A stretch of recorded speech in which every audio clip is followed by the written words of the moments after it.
என்னுடைய என்னுடையது இதை நாம் இங்கிலீஷில் எப்படி சொல்கிறது அப்படின்னு பார்க்கலாமா? என்னுடைய அப்படிங்கிற வார்த்தை இங்கிலீஷில் மை அப்படின்னு சொல்கிறோம். என்னுடையது அப்படிங்கிற வார்த்தையை இங்கிலீஷில் மைன்னு சொல்கிறோம்.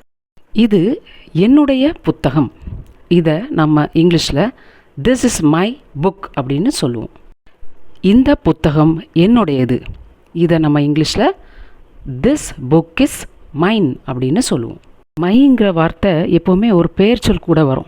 My book, my pencil. மைங்கிற வார்த்தை பெயர்ச்சொல் கூட வராது, தனியாகவே வரும். உதாரணமாக this book is mine, mine அப்படின்னு தனியாகவே சொல்லலாம்.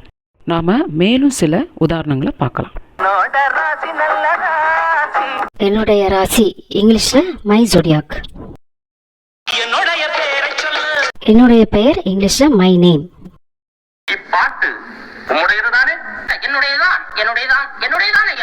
இது என்னுடையது இங்கிலீஷ்ல இட் இஸ் மைன்.